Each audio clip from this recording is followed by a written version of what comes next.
The Quran refers to the creation of the heavens and states that the universe is expanding. Wow. Fascinating. Han Meditations. Hey guys, as you can see, I have all these journals. The link will be in the description. Hello guys, I am Han. This is Kelly. We are Han Meditations and we're back with another exciting video. Today we're going to learn a little bit about some of the prophecies of the Quran. We're going to go further into it. We're going to learn what was true that the Quran predicted, and then we're going to give our own opinion on it. And there's a lot, so I don't expect to get through all of them today, but we're going to ask maybe to pick the top 3 that they have in mind that really were strong prophecies and predictions, and then we'll give our opinion on it and see how wild this is. So let's go ahead and get right into it. Hello, ChatGPT. We are doing a video series on the prophecies of the Quran. What I want to know is I want your top 3 opinions of the most powerful, most thought-provoking prophecies that were revealed in the Quran to be absolutely true. Give me your 3 and then give me your explanation as to why. That sounds like a fascinating topic for a video series. Here are 3 notable prophecies in the Quran that many find powerful and thought-provoking. 1. Victory of the Romans. In Surah Ar-Rum 30:2-4, the Quran predicted that the Roman Empire, after being defeated by the Persians, would be victorious within a few years. This seemed unlikely at the time due to the Romans' severe losses, but history records that the Romans did indeed triumph within the specified period. 2. Preservation of Pharaoh's body. In Surah Yunus 10:92, the Quran mentions that the body of the Pharaoh of Moses' time would be preserved as a sign for future generations. The discovery of the mummified body of a pharaoh, believed by some to be Ramesses II, is often cited in this context. Expansion of the universe. In Surah Ad-Dhariyat 51:47, the Quran refers to the creation of the heavens and states that the universe is expanding. This concept of an expanding universe was not known in the 7th century and aligns with modern scientific discoveries in cosmology. These prophecies are often highlighted due to their historical and scientific relevance, sparking intrigue and reflection on the Quran's verses. Wow, that is absolutely fascinating. First, let's get into the victory of the Romans. Can you read the exact words that it says in the Quran about the victory of the Romans, and then give me a little backstory of the history between this war that happened and why this was such a big prophecy? Certainly. The verses about the victory of the Romans are in Surah Ar-Rum, verses 2-4. Here's a translation of those verses.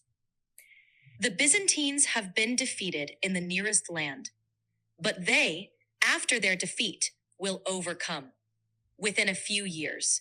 To Allah belongs the command before and after, and that day the believers will rejoice. Now, for a bit of historical context, this prophecy was revealed around 615 to 616 CE, during a time when the Byzantine Empire, referred to as the Romans in Islamic tradition, had suffered a major defeat at the hands of the Persians. The Persians had conquered key Byzantine territories, including Damascus and Jerusalem, and the empire's future looked bleak. The prophecy was significant because it was made at a time when a Byzantine victory seemed improbable. The Romans' unexpected comeback, culminating in a decisive victory against the Persians by 627 CE, was seen by Muslims as a fulfillment of this prophecy, highlighting the truth of the Quranic revelation. It also served to boost the morale of early Muslims, who were themselves facing persecution in Mecca at the time. Wow, that's absolutely phenomenal.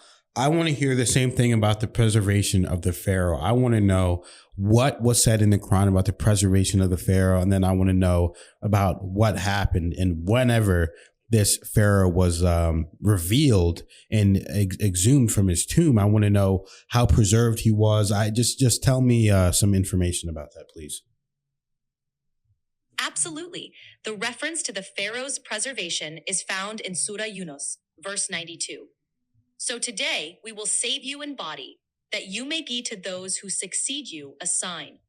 And indeed, many among the people of our signs are heedless. This verse is interpreted to mean that the body of the Pharaoh who opposed Moses would be preserved as a sign for future generations. Historically, this prophecy has been linked to the discovery of the mummy of a pharaoh. And then lastly, the expansion of the universe. That sounds almost believed by some scholars to be Ramesses II, who ruled during the 13th century BC. All right, so let's talk more about the expansion of ahead of its time, doesn't it? Huh? The Quran's mention of the expanding universe is found in Surah Ad-Dhariyat, verse 47. The verse is often translated as,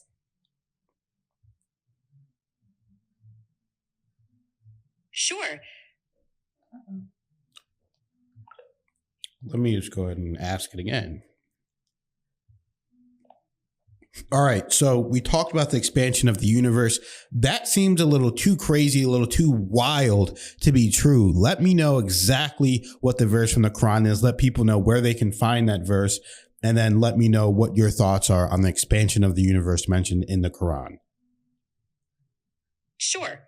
The verse about the expansion of the universe is found in Surah Ad-Dhariyat, verse 47. The verse goes, "And the heaven we constructed with strength, and indeed we are its expander." This verse is fascinating because it suggests that the universe is expanding, a concept that aligns with modern scientific understanding. The expansion of the universe was first observed in the 20th century, with the discovery that galaxies are moving away from each other, indicating that space itself is stretching. This scientific breakthrough is relatively recent, making the Quranic verse all the more intriguing. The mention of the universe's expansion in a 7th century text is seen by some as a remarkable alignment with modern science, leading to reflection on the depth and layers of meaning within the Quranic text. It has sparked discussions on the relationship between science and scripture, and how ancient texts can contain insights that resonate with contemporary knowledge. Wow. Fascinating. I mean, really, they're all so interesting and fascinating. I really love the expansion of the universe one, because that is just like, I remember we even heard about that whenever we watched one of the Miracle of the Quran videos. And it just like, to even get to a point where you're using the word expand whenever it comes to the universe that we live in. And it's just such a specific word to use. So if you're using the word expand and expansion, I mean, I don't understand who people think is expanding the universe or what is expanding it, because what is there where the universe isn't? You know what I mean? Like, how could the universe be expanding and someone not be doing it? Because outside of the universe apparently is nothing, right? Right. So how could something be moving it into nothing, creating something out of nothing? Someone or something has to be doing that. Now, whatever you want to call that something or someone, it has to be outside of the realm of reality, because outside of the universe is nothing. So whoever is or whatever is moving the universe out has to be outside of the realm of this reality and in this universe, which would be classified as God, because God does not exist in this world. God exists outside of this reality. So that is just the most, beautiful and just mind-blowing revelation and prophecy of the Quran. I mean, we talked about the victory of the Romans and the preservation of the Pharaoh too, which is just so cool to think about. What do you think about all this, Kelly? I mean, I think the expansion of the universe is really, really fascinating. And I think it's essentially proof in and of itself that God is still here and exists, because we have this concept in our minds, right, where it's like, okay, God created the universe and it was like the Big Bang or something and one big action and boom, it was there. But the fact that it's still expanding means God's still at work, right? Like God is still creating every second, every hour of the day. Like it wasn't just a big bang and boom, it's created and God's just kind of watching. And no, God is creating still. God is expanding. And that's what God is about. Expansion, higher vibration. We're not getting closed in our boxes, not closing ourselves in and seeing ourselves as a body and an ego. It's seeing ourselves as love, seeing God within everybody, within everything. And that is what God's about. It's about curiosity. It's about discovery. And it's a perfect parallel for what God is. And God is here because expansion is still happening. And I think you're right, Han, that God is proof that God is still creating. So that's beautiful. I just love that. And man, just insane stuff, insane predictions from the Quran. And I know we're just touching the surface because, of course, we've covered videos about this, but it's truly remarkable. It absolutely is. And that's why we love to surround ourselves with people that love God and are, just praying to God and being with God every day. There's power in that, surrounding yourself with people like that. And that's why we love all the people on our channel, because they're connected to God. We wouldn't want it any other way. We want people that are worshiping God, that are with God, that have a connection with God around our channel. So thank you guys for being here. Thank you for liking, subscribing. That's all you need to do. But also thank you to the people who donate. And you guys don't even realize how much that actually helps the channel when you donate. And if you want to send us a message, the best thing to do would be donate and send us a short message or leave your email in the donation or whatever so we can go ahead and search it.